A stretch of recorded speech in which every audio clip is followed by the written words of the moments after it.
प्रेमी सज्जनों और दूर दूर से आए हुए सभी भगवत भक्त, आज हम लोग इस कार्यक्रम का अंतिम दिन है और सब लोग, जैसा कि अनाउंसमेंट हो रहा, सब जाने की तैयारी में हैं। लेकिन जो समय हम लोग सत्संग में गुजारते हैं, सत्संग में व्यतीत करते हैं और जिस याद को लेकर के हम अपने जीवन की गाड़ी को आगे बढ़ाते हैं, हमें उस पर गौर करना चाहिए। अभी राजा जी महाराज ने बहुत अच्छा सत्संग सुनाया और श्री महाराज जी के जीवन पर, कोई इतनी महान शक्ति के जीवन पर प्रकाश तो नहीं डाल सकते, लेकिन समाज में हम उन महान पुरुषों को याद करके कुछ अंश भी उनके जीवन का हम लोग अपने जीवन में अपनाएंगे तो उससे हम सब का भला होगा। आज सुबह हम लोग दर्शन दे रहे थे, नेपाल से एक बहुत वृद्ध व्यक्ति आए और जो हमारे वहाँ के प्रचारक हैं भूला थापा, कहने लगे, माँ जी ये श्री महाराज जी के समय के भक्त हैं, इन्होंने श्री महाराज जी से उस ज्ञान की दीक्षा ली थी और एकमात्र यही अब शरीर से बचे हुए हैं।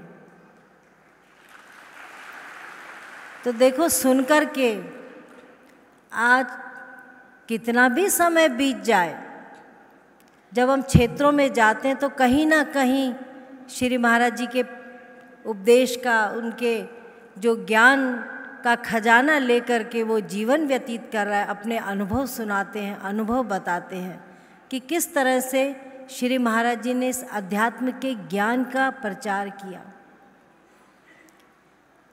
और हमेशा से, ये आज की बात नहीं है, उनका जीवन, आज तो बहुत सी सुविधाएं हैं, सुविधाएं से हर व्यक्ति, गरीब हो, अमीर हो, छोटा हो, बड़ा हो, चाहे वो धन से थोड़ा कम होगा, लेकिन उसके आचार विचार उसके बहुत ऊंचे होंगे। और जो ज्ञानी होगा वो सबसे अलग पहचाना जाता है, क्योंकि उसके अंदर वही ज्ञान के जो विचार हैं, जो ज्ञानमय हो गया है जीवन, वो संसार को दिखता है। इसीलिए मनुष्य पर भगवान की 4 प्रकार की कृपा हुई है। ये जीवन जो बैठा है, आप सुन भी रहे हैं, पोटली बांध के घर भी ले जाएंगे। 4 प्रकार की कृपा जो इस मनुष्य जीवन पर हुई है। सबसे बड़ी कृपा तो क्या है? 84 लाख योनियाँ भरमते भरमते मानुष जनन पायो, कहे नानक नाम संभाल सो दिन नेड़े आयो। कभी विचार किया, 84 लाख योनियाँ भरमते भरमते ये मनुष्य चोला मिला, और कितने समय के लिए मिला उसकी गारंटी नहीं है। आने का समय तो भगवान ने निश्चित किया हुआ है, 9 महीने में माँ के गर्भ से जन्म लेगा, लेकिन जाने का समय निश्चित नहीं है। तो पहली कृपा तो इतनी बड़ी, जो मानुष चोला मिला। दूसरी कृपा क्या कही? वेद शास्त्रों की कही। कई मनु महाराज, अभी हम मनाली गए थे, मनु महाराज की सृष्टि जहाँ से रचना हुई, इसीलिए वहाँ का नाम मनाली रखा गया। जहाँ हिडम्बा जी का मंदिर है, माँ भगवती हिडम्बा का, वहाँ हिडम्बा का अभी भी मंदिर मौजूद है। सारा इतिहास साक्षी है।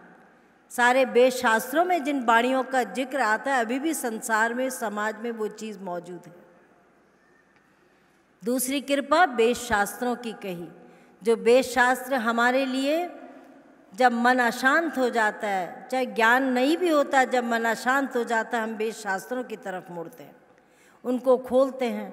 भगवान राम का जीवन पढ़ते हैं, उनको भी कष्ट आया, लेकिन भगवान राम ने उस आत्मिक ज्ञान से उस कष्ट का निराकरण किया।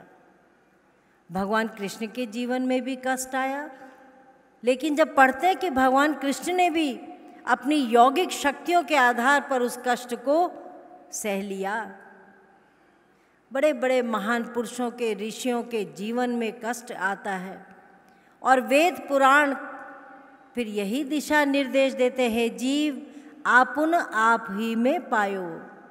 अपने आप को, उस आत्म तत्व को तो अपने आप में ही पाता है।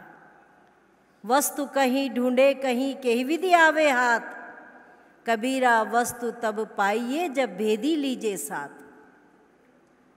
गुरु महाराज एक भेदी का काम करते हैं। अभी हम सब सफ़र कर रहे हैं, कोई चीज़ खो जाती है तो ढूंढने लग जाते हैं, पर जब कोई व्यक्ति आता है, उस वस्तु का पता बताता है, तो वस्तु मिल भी जाती है। जाना अगर जयपुर है, दिल्ली की टिकट ले लेंगे तो कभी जयपुर नहीं पहुंच पाएंगे।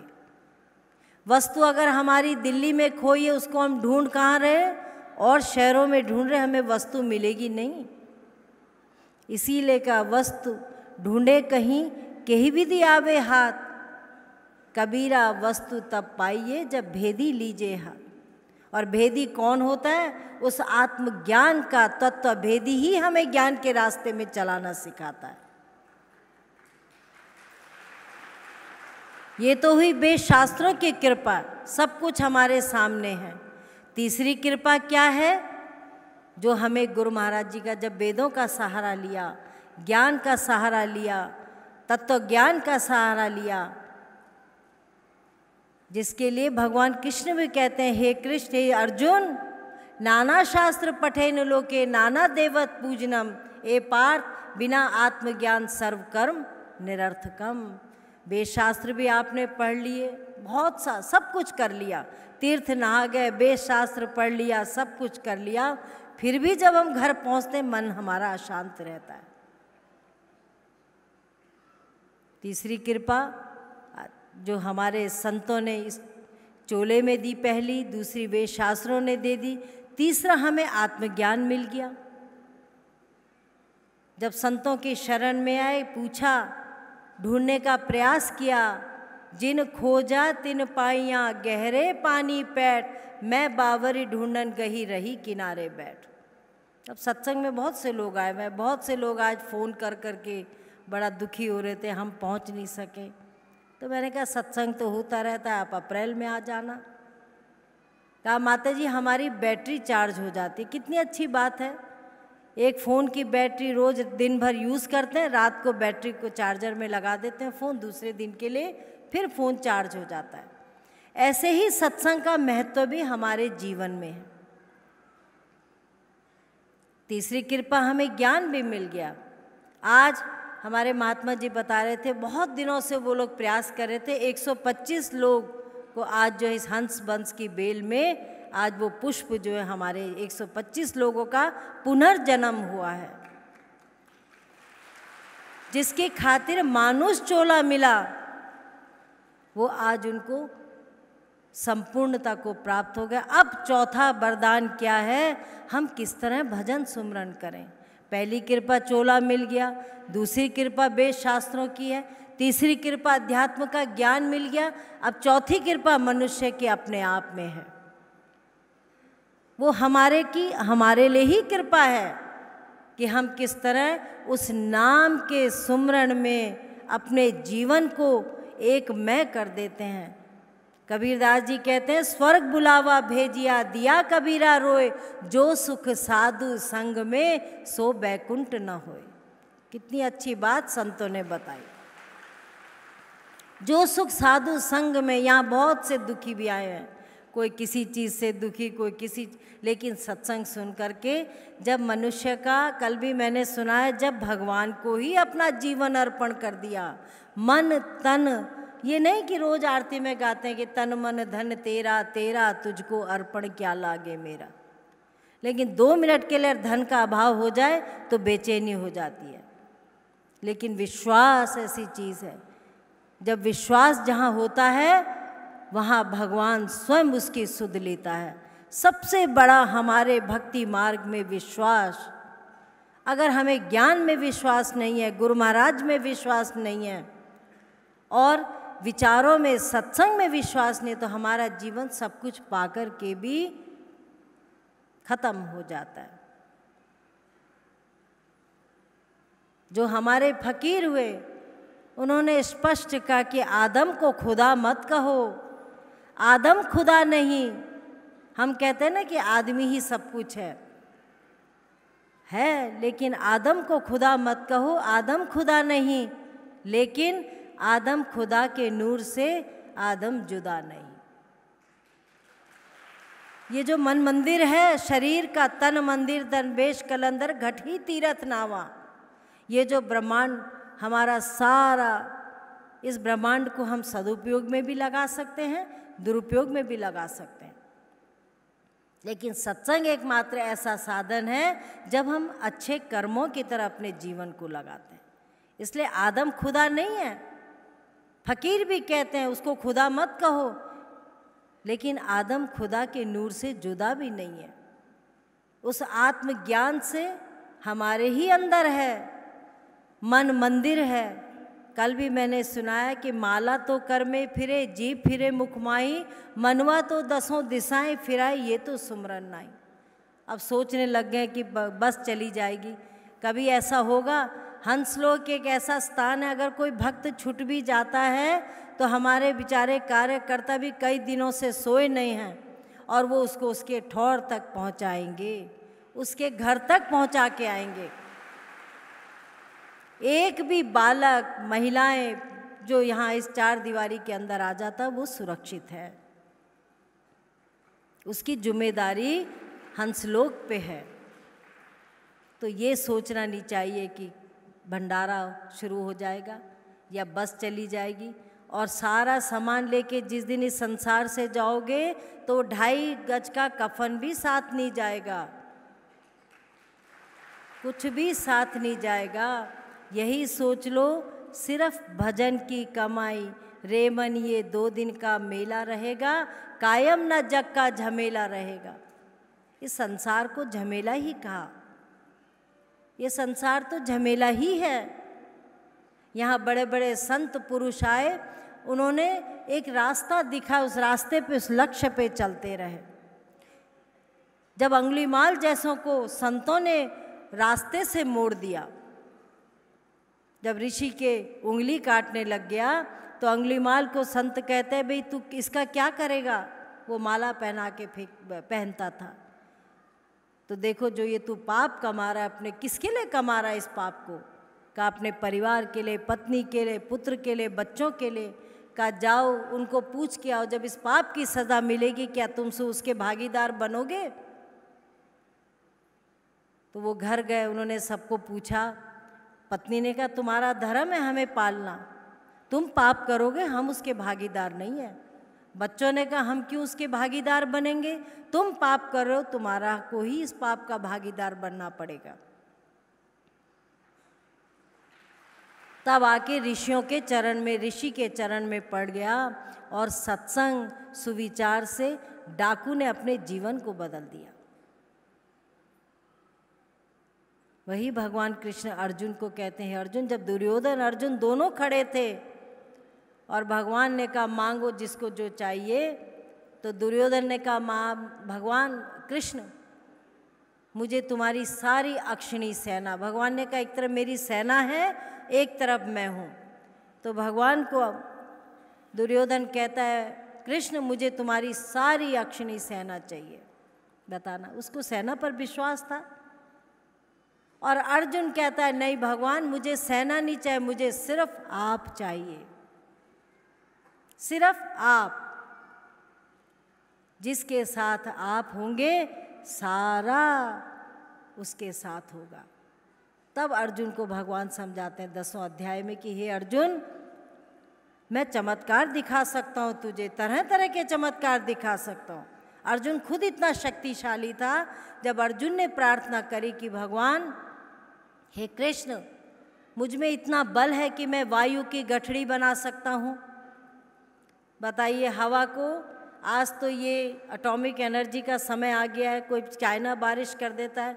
अभी दिल्ली में सुन रहे थे कि इतना पोल्यूशन हो गया तो ऐसे ऐसे रसायन छोड़ेंगे जिससे बारिश हो जाएगी। अब तो बहुत एडवांस, बहुत तकनीकी का समय है, कुछ ना कुछ चलता ही रहता है। पर उस समय अर्जुन कहता है, मुझ में इतनी शक्ति है, मैं अपनी बाण की विद्या से पूरी वायु की गठड़ी बना सकता हूँ।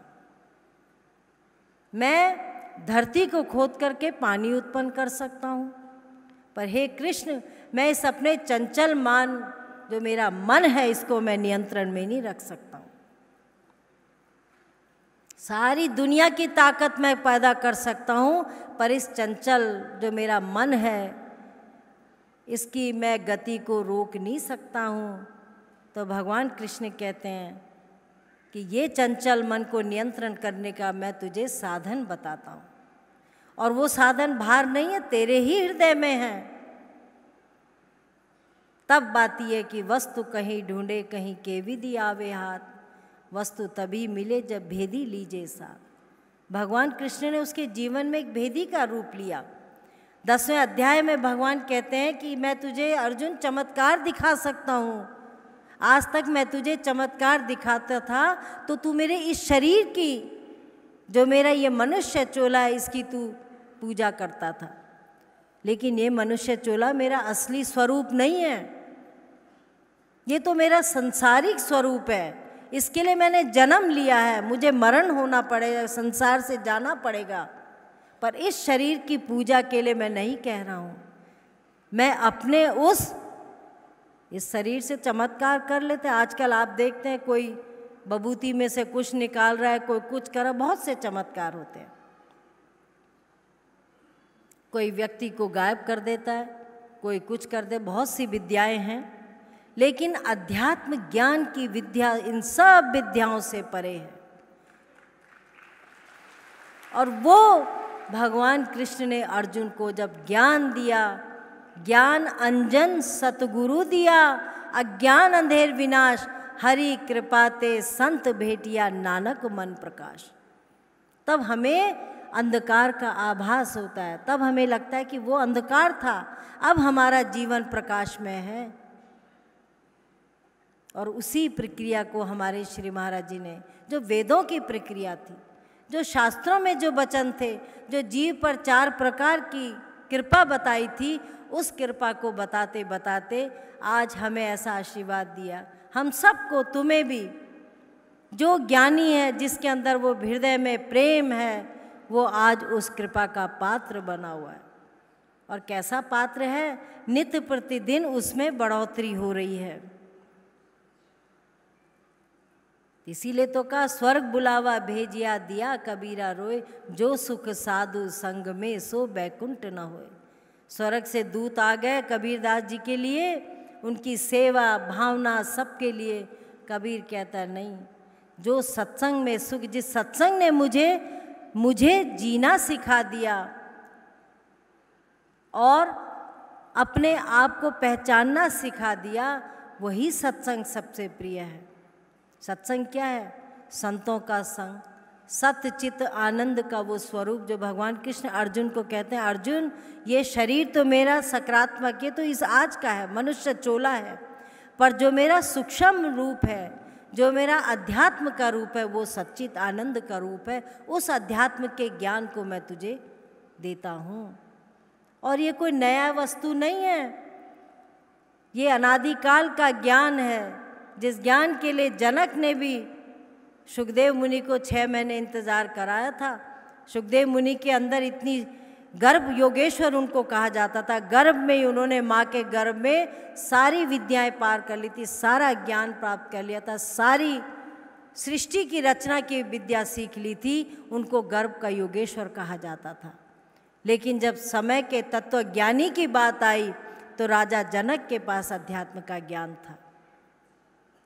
और सुखदेव जो है जनक के द्वार पर खड़े हो गए, लेकिन सुखदेव को अभिमान था कि मैं गर्भ योगेश्वर हूँ, मैंने अपनी माँ के गर्भ में ही सारी विद्याएं सीख ली। तो जनक समझ गए। राजा जनक ने कहा, इस अध्यात्म के ज्ञान को जानने के लिए सारे विकारों को हृदय से निकालना होगा, अभिमान निकालना होगा, झूठ, माया, मोह, लोभ, अभिमान जो हमारे उत्थान के, जीवन के उत्थान के दुश्मन हैं, ये विकार हैं।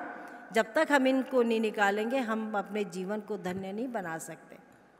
तो गर्भ गोपेश्वर को, योगेश्वर को 6 महीने तक जनक ने इंतज़ार करा, जब सोच लिया कि अब ये निश्चल हृदय हो गया है, साफ हृदय हो गया है, अब इसके अंदर मैं जो बीजारोपण करूँगा वो रोपण करने से इसका कल्याण होगा।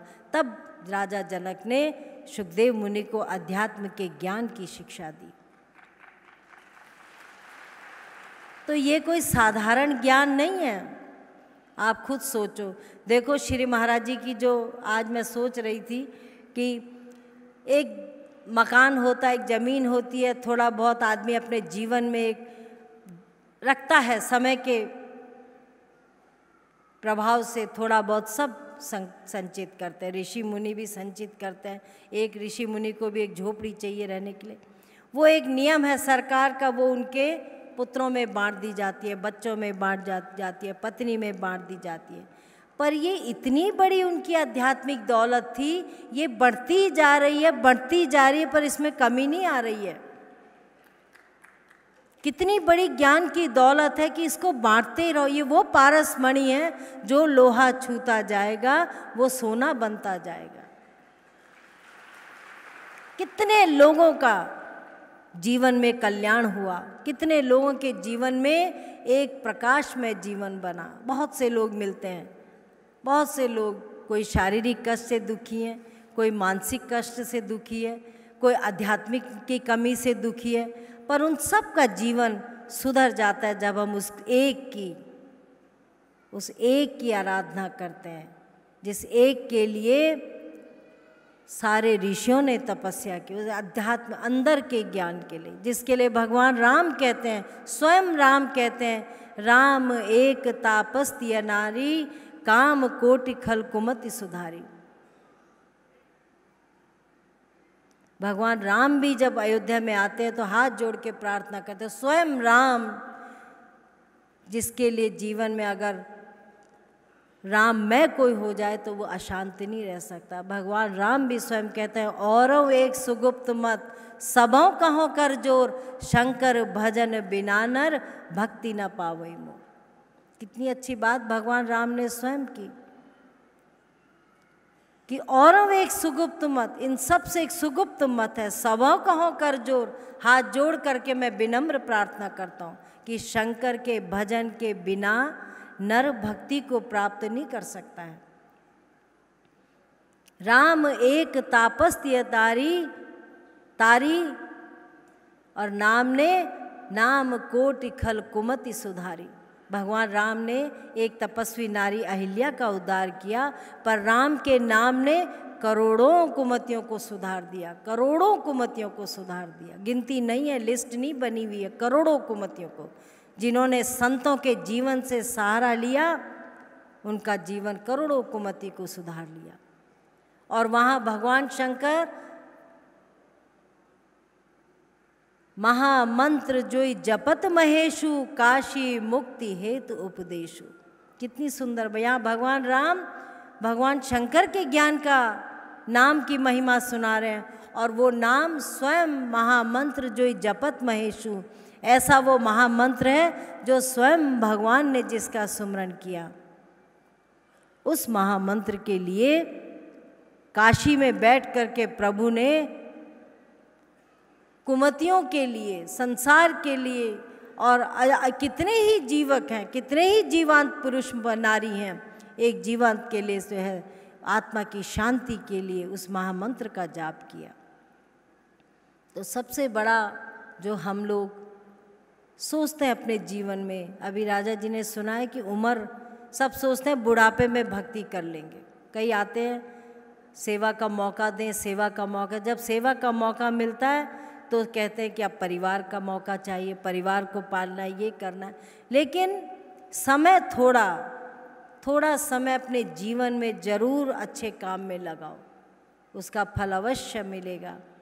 आज हम सब लोग एक लक्ष्य की बात करते हैं, मैं तो बताना भी नहीं चाह रही थी क्योंकि ये रतन फतन तो मिलते ही रहते हैं, लेकिन जब मुझे प्रशासन से फ़ोन आया कि आपको जी बहुत मांग है उत्तराखंड और आसपास के राज्यों से कि अगर आप सचमुच में उत्तराखंड रत्न देना चाहते हैं तो माता जी को दीजिए। बहुत से अच्छे अच्छे लोगों को मिला हुआ है जिन्होंने चिपको आंदोलन में मदद करी, उत्तराखंड राज्य बनाने में मदद करी। बहुत से बेचारे आधे तो चले गए संसार से, अब उनके जो मौजूद होंगे परिवार के लोग वो लोग लेंगे। तो मेरे को एक बड़े अच्छे प्रशासन अधिकारी का फ़ोन आया, कहा माता जी आपने तो इतने अच्छे काम किए कि बड़े बड़े रत्न आपके पास हैं, लेकिन आपकी सेवा से प्रभावित होकर के जो रत्न सरकार दे रही है, कम से कम उससे और लोगों को तो प्रेरणा मिलेगी। और लोग भी जिनके पास सब कुछ है, ऐसी बात नहीं है, बहुत कुछ है, वो लोग भी प्रेरणा लेंगे कि जब हम अच्छा काम करेंगे तो समाज में अच्छे काम करने का फल अच्छा ही होता है। मैंने कहा ऐसा है, जब से हमारी ये फाउंडेशन शुरू हुई, पहले भी हम लोग तो काम करते ही थे, पर जब विशाल वृक्ष बन जाता है, जब परिवार विशाल हो जाता है, समाज विशाल बन जाता है, तो उसके लिए विशाल पद्धति भी चाहिए।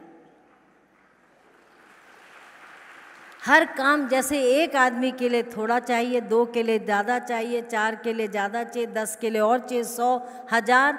आज 28 राज्यों में हंस फाउंडेशन काम कर रही है, 28 राज्यों में। अभी हमें तो पता भी नहीं है कि किन किन राज्यों में क्या हो रहा है। कहीं स्कूल चल रहा है। अभी श्वेता जी कोयम्बटूर गए थे, 1000 कमरे किसी अनाथालय में 1 साल से बन रहे थे, मुझे मालूम भी नहीं था। 600 कमरे श्री हंस जी महाराज बॉयज़ हॉस्टल के नाम से, और 400 कमरे माता राज राजेश्वरी गर्ल्स हॉस्टल के नाम से। 1000 कमरे एक ही बार में उस संस्था को बना के थे, जिससे कि हमारे बच्चे, किसी न किसी माता पिता के वो बच्चे ज़रूर होंगे जिस स्कूल में, जिस वो संस्थान में रहते होंगे। बहुत से काम, कहीं हंस निर्मल जलधारा चल रही है, खोड़ा गांव तुम्हारे दिल्ली के पास ही है। कम से कम 10,000 आदमी उस निर्मल जलधारा से प्रभावित हो रहे हैं, बीमारियां नहीं फैल रही। आज सब कहते हैं बीमारी बीमारी बीमारी, लेकिन बीमारी का उपाय क्या है? स्वच्छ जल दो, स्वस्थ जीवन दो, साफ उनका स्वच्छ जो है वातावरण करो। तो ऐसे अनेकों कार्य उत्तराखंड में कई गोद गांव ले लिए। अभी 14 बड़ी मोबाइल वैन जिसमें कि महिलाओं के लिए व्यवस्था की जाएगी, अभी अभी दिया। तो काम बहुत हुए हैं। और अब हम, जैसे मैंने कल किया, आज मनोज जी भी बता रहे थे कि माँ जी हिमाचल भी बहुत अच्छा किया आपने, हिमाचल में भी शुरुआत कर दी। तो ये प्रक्रिया तो चलती ही रहेगी। ये एक सेवा है समाज की। हम चाहते हैं आप भी उस सेवा में साथ लें। आप भी अपने आसपास में किसी गरीब, किसी दुखी को, किसी बेचारा अनाथ को देखते हैं तो ज़रूर उसकी मदद के लिए हाथ बढ़ाएं। लेकिन ये सब तभी कर सकते हैं जब अपने हृदय में अपने उस आत्मज्ञान की ज्योति जलाइए। उस ज्योति से आपके आचार भी सुधरेंगे, जीवन का अंधकार भी मिटेगा, और जीवन में नए नए प्रकाश के में हमारा कार्य होगा। और सत्संग के द्वारा, अभी मेरे पास लिस्ट आई हुई है, कोई तेलंगाना में सत्संग चाहता है। अभी बहुत से लोग आए हुए हैं हैदराबाद से।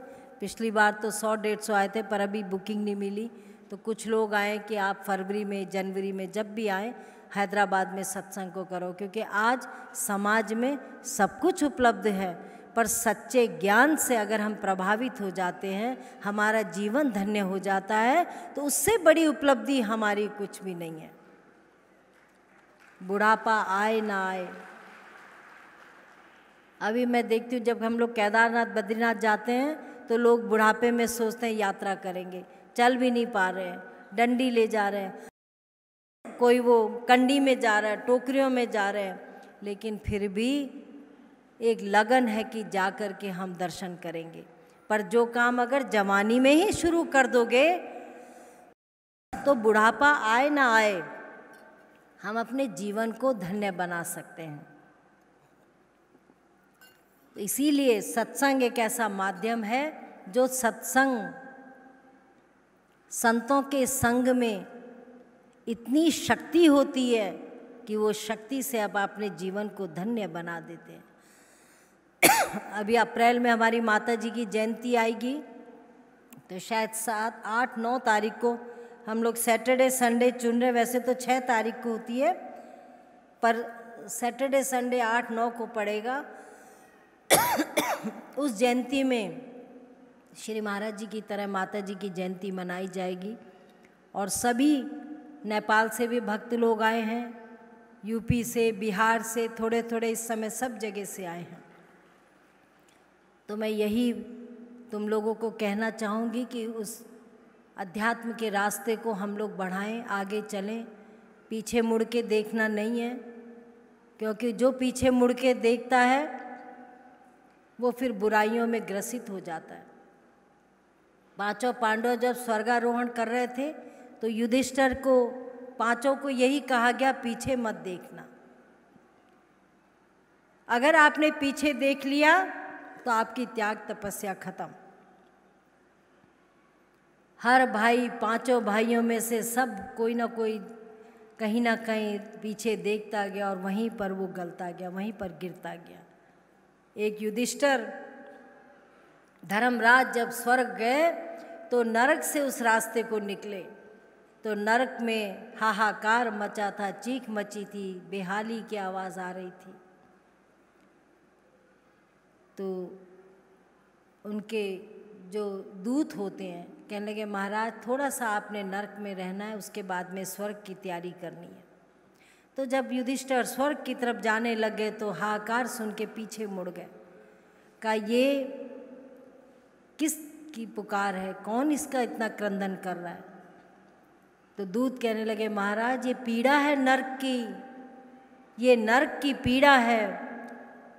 और ये क्रंदन ये कर रहे हैं कि युधिष्ठिर महाराज थोड़े समय और आप स्वर्ग में खड़े रहें, आपके पुण्य प्रताप से हमारी इस पीड़ा में शीतलता मिल रही है, हमारी इस पीड़ा में चैन मिल रहा है। हम बेचैन थे पर अब हमें चैन की प्राप्ति हो रही, तो आप थोड़े समय और यहाँ खड़े रहिए। लेकिन समय होता है हर चीज़ का, उनको दूत स्वर्ग की तरफ ले गए। तो ये हमें वेद शास्त्रों की हमारे पर कृपा है, जिसमें ऐसे ऐसे हमारे उदाहरण दिए गए कि हे जीव, तू अपने आप को कम मत समझ, अपना जीवन को उस परम प्रकाश की तरह रख। परम प्रकाश रूप दिन राती, नहीं चाहिए कछु दिया घृत बाती। वो परम प्रकाश हमारे अंदर है, जिसके लिए हमें दी की जरूरत नहीं, दिया की नहीं, घात बाती की नहीं, कोई भी ये बाहर की वस्तु की जरूरत नहीं। एक क्या चाहिए? मन का वो समर्पण भाव। जब तक हमने अपने अभिमान को नहीं त्यागा और समर्पण भाव को नहीं अपनाया, तब तक हम अगर प्रभु के नज़दीक भी खड़े रहेंगे, हमें वो प्रभु की मूरत समझ नहीं आएगी। तब हमें तभी समझ आएगी जब हम अपने मन को निश्चल करके, साफ करके। देखो, कुल्हाड़ी चंदन को भी काटती है। बड़े बड़े अच्छे वृक्ष चंदन के टहनियाँ होती हैं, खुशबू आती है, चंदन को भी वो कुल्हाड़ी काटती है। जिस कुल्हाड़ी ने उस चंदन की लकड़ी को काटा, उसके तन को कष्ट दिया, दुख दिया, लेकिन चंदन क्या छोड़ती है? उस कुल्हाड़ी में सुगंध छोड़ के चली जाती है। जिस कुल्हाड़ी ने उस पर इतना अत्याचार किया, उस कुल्हाड़ी को भी चंदन जो है अपनी खुशबू से, जब लकड़हारा देखता है कुल्हाड़ी पर खुशबू आ रही है तो समझ जाता है कि इससे चंदन कटी है। अपने कटने का उसको दुख नहीं है, पर उसका गुण क्या है? अच्छाई को छोड़ जाना। चंदन का वृक्ष जो पेड़ रहता है, खड़ा रहता है, उसमें हवा जब तक नहीं आती सुगंध नहीं आती है। सुगंध तभी आती है जब हवा उसके पास से गुजरती है, तब चंदन की खुशबू सारे माहौल को सुगंधमय कर देती है। इसलिए कुल्हाड़ी का काम मत करो, सुगंध का काम करो। जिस तरह मृग नाभि कुंडल बसे, मृग ढूंढे बनमाही, ऐसे घट घट ब्रह्म है दुनिया जानत नाही। मृग की कस्तूरी कुंडली जो है नाभि में रहती है और उसकी खुशबू से वो दीवाना बना रहता है। उसकी खुशबू को ढूंढता रहता है कि क्या है, पर समझ नहीं पाता कि मेरे ही अंदर से खुशबू आ रही है, ये सुगंध आ रही है, और खुशबू के लिए दीवाना बन जाता है, सिर मारता है, बड़े बड़े पेड़ों पे टकराता है। ऐसे घट घट ब्रह्म है दुनिया जानत नहीं। बस ब्रह्म के प्रकाश को कोई बिरला संत हमारे जीवन में आता है, और बिना संतों के हमें वो प्राप्त नहीं होता है। एक घड़ी आधी ते पुनियाद, तुलसी संगत साधु की कटे कोटि अपराध। एक घड़ी की आधी से भी पुनियादी, तुलसी संगत साधु की कटे कोटि अपराध। कितने अपराधों का निवारण हो जाता है जब हम उस परम प्रभु के उस विचारों को, सत्संग को अपने जीवन में लाते हैं। आजकल तो बहुत जगह हम लोगों को बुलाते हैं, माता का जगराता हो रहा है, बहुत अच्छे अच्छे भजन हो रहे हैं, बीच में भेंट चलने लगती हैं। और वो भेंट क्या होती है, वो माता की जो भजन है वो फिल्मी ट्यून में बने रहते हैं। आप लोग भी देखते होंगे, सुनते होंगे। तो आगे की महिलाएं जो बेचारी माँ की भक्ति में लीन है, वो तो भजन गा रही हैं, पर पीछे की आधी जनता उन फिल्मी गानों को गुनगुना रही है। ये भक्ति क्या है? उन शब्दों को हमने जो है उस भजनों की जो धुन में हमने मस्त हो करके और जो नित्य प्रतिदिन सुनते रहते हैं वो मुंह में आ जाता है, और जिस बात के लिए माँ शक्ति की आराधना हम करते हैं वो व्यक्ति भूल जाता है। इसीलिए मन तन सबसे हमें भजन सुमरण करना है, उस नाम रूपी अंजन को जिसके लिए संतों ने कहा, वो अंजन हमें अपने जीवन में स्वीकार करना है। देखो, कर्म तो भोगना ही पड़ेगा, ऐसी बात नहीं है।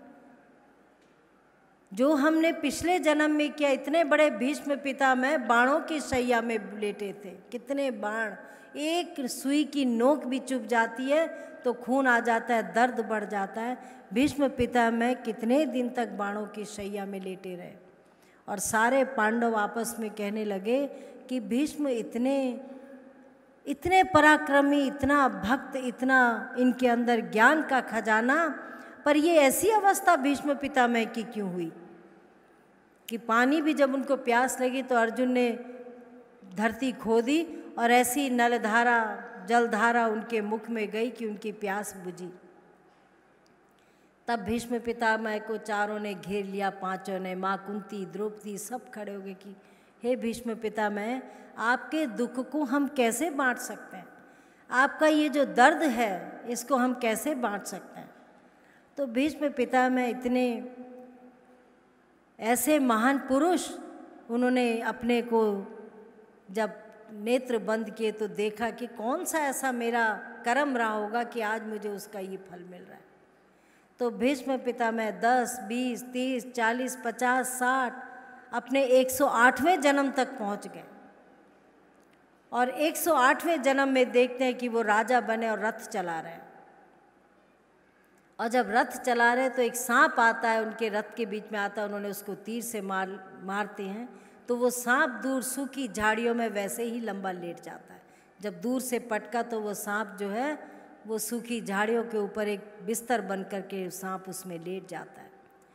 तब उन्होंने कहा, अर्जुन, ये मेरा ही किया हुआ है, मैंने 108वें जन्म पहले एक सांप का वध किया था, वो सांप भी ऐसे ही कंटीली झाड़ियों में गिर गया था और लेट आ रहा है, आज वही अनुभूति मुझे भी हो रही है। तो मैं अपने ही कर्मों से आज इसको मैं भोग रहा हूँ।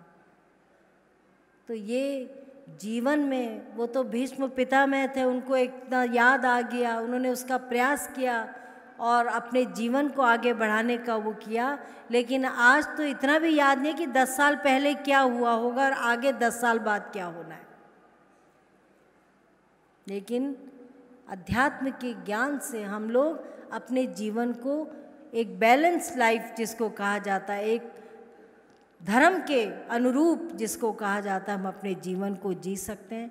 और जितना हम भजन सुमरन करेंगे, ये ऐसी कमाई है गुरु महाराज जी की कृपा से, ये कभी समाप्त नहीं होगी, ये नित्य प्रतिदिन बढ़ती ही जाएगी, बढ़ती ही जाएगी। भगवान तो बहुत मौके देते हैं, महान पुरुष बहुत मौका देता है, पर ज्ञान का, अध्यात्म का एक ही मौका मनुष्य चोला मिलता है। तो इसलिए आप लोग अपने घरों में जाएं, विचारों को सुना होगा, समझा होगा, 2 शब्द भी अगर याद रहेंगे तो आप अपने जीवन को बदल सकते हैं। कहीं बुरा काम कोई करता होगा तो अच्छा काम करना शुरू कर देगा, किसी बेसहारा की मदद करना शुरू कर देगा,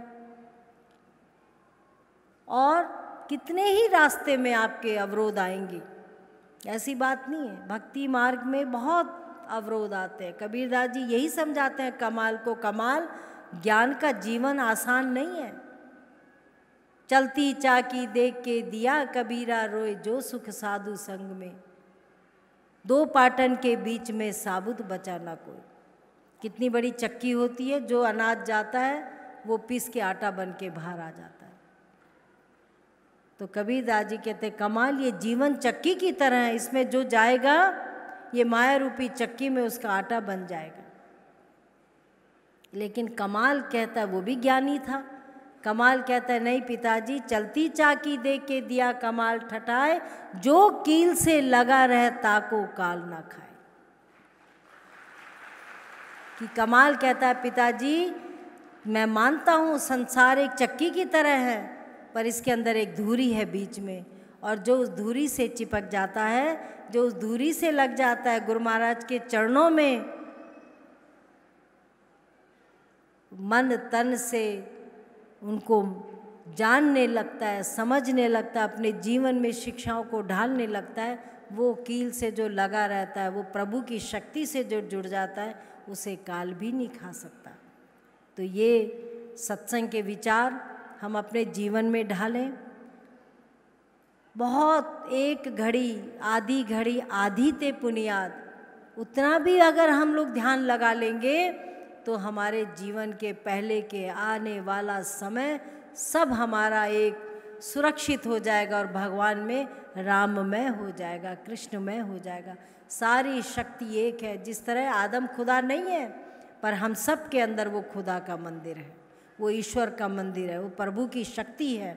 अगर उसकी शक्ति चली जाएगी, श्वासा निकल गया पिंजड़े से, खाली पड़ी रही तस्वीर, अगर वो चली जाएगी तो कुछ भी साथ नहीं जाएगा, शरीर मिट्टी बन जाएगा। वही पत्नी वही पुत्र उस मिट्टी को, उस शरीर को मिट्टी की काया बना करके, और हमने देखा हमारे सामने अनेक और चले गए, महान पुरुष चले गए, जिन्होंने पैदा किया वो चले जाते हैं। तो ये तो एक ठौर है, ये तो एक संतों ने इसको एक धर्मशाला कहा। जिस तरह हम लोग आए हैं, रुकते हैं और फिर चले जाते हैं, उसी तरह संसार भी है। इस संसार के माया मोह में एक ही अच्छा इस मानुष चोले में कि हम उस प्रभु की शक्ति को आजमा सकते हैं, जान सकते हैं। और 21,600 बार जो हम सांस लेते हैं दिन भर में, सांसों में हम उसका सुमरन कर सकते हैं। और जब हम सुमरन करेंगे वो एक अलग हमारा अनुभव होगा, और वो अनुभव जो है वो संसार से निराला होगा। मैं कहता हूँ आँखों देखी, तू कहता है कागज लाखी, तेरा मेरा मनवा कैसे एक हुई रे। भगवान संत महात्मा भी कहते हैं कि तुम्हारा हमारा मन कैसे एक हो सकता है। हम कहते हैं आँखों देखी, तू कहता है कागज लेखी, तेरा मेरा मनवा कैसे एक हुई रे। मैं कहता हूँ जागत रही हो, तू जाता है सोई रे, तेरा मेरा मनवा कैसे एक हुई रे। महान पुरुष क्या कहते हैं, जागो जागो। अभी बस में जाओगे तो कहते हैं जागो, जीवन में आँखों से तो सो रहे हैं पर आत्मा से जागो। जागो रे नर जागना, अब जागन की बारी, और फिर क्या जागे नानका जब सोवे पाँव पसारी। इसलिए जागना है, जीवन में जागना। ये रात तो सोने की, ये तो रास्ता है, पर आत्मा से जागो। जो भक्त लोग आए हैं अपने साथ साहित्य को ले जाएं और प्रसाद रूप में ले जाएं। और अभी बहुत से प्रार्थना आ रही है, सबको जो है समय मिलेगा। नेपाल वाले चाहते हैं नेपाल आओ, बिहार के आ रहे हैं बिहार आए, यूपी वाले चाहते हैं यूपी आए, तेलंगाना वाला चाह रहे तेलंगाना आए। तो समय के अनुसार सबको प्रोग्रामों की डेट मिलेगी, सत्संग की मिलेगी, लेकिन उस सत्संग को करने के लिए हमें संत महात्माओं का सहयोग देना पड़ेगा। संत महात्माओं का सहयोग देना पड़ेगा और इस मार्ग को आगे सीखना पड़ेगा। ये नहीं कि देखा देखी करो, नहीं, अपने जीवन के अनुभव से दूसरे के जीवन को बदलने का प्रयास करो। तो अपने महात्मा जी, बाई जी जाते हैं, प्रचारक जाते हैं, उनका मदद, क्या मदद चाहिए, नहीं कि वो फ़ोन करते हैं और फ़ोन तुम काट दो। बहुत ऐसे भी होते हैं, अपना मतलब आया तो आ गए, मन आया तो चले गए, मन आया तो ये सच्चा भक्त नहीं होता। सच्चा भक्त वो होता है, आप जपे औरों को जपावे, नानक निश्चय मुक्ति पावे। इन्हीं वचनों के साथ सबको दुआ आशीर्वाद, खूब भजन सुमरन करें और सचमुच में मन से भी जाग के जाएं और तन से भी जाग के जाएं। और जो भी पत्रिका में श्री माता जी की जयंती का तारीख छपेगी, उसमें ज़्यादा से ज़्यादा भक्त लोग जो अभी रुके हुए हैं, एक राजा की हार होती है तो बड़ा दुखी होता है। तो संत एक जाता, कहा राजन कल तक तो तू बहुत प्रसन्न था, आज बहुत दुखी है। कहा महाराज मैं हार गया हूँ। कहा एक युक्ति बताता हूँ, इसके अपने पलंग के पीछे लिख दे कि ये दिन भी चला जाएगा, तो तू हमेशा खुश रहेगा। कुछ समय बाद महान पुरुष फिर उसके घर में आए तो वो प्रसन्न था, हारा भी था और प्रसन्न भी था। तो साधु महाराज ने पूछा राजन तुम बहुत प्रसन्न हो। कहा महाराज जिस दिन से आपने वो युक्ति बताई कि ये दिन भी चला जाएगा, तो न मुझे हार का दुख है और न मुझे जीत का सुख है, क्योंकि जो दिन आता है वो चला ही जाता है। तो अगर थोड़ी बहुत परेशानी है, कोई बात नहीं, सब ठीक हो जाएगा। पर अपने आने वाले समय में हम ज्ञान का रास्ता अपनाएं और अपने जीवन को धन्य बनाएं। जो जीवन सबसे कीमती जीवन है उसको हम उसकी सोचें।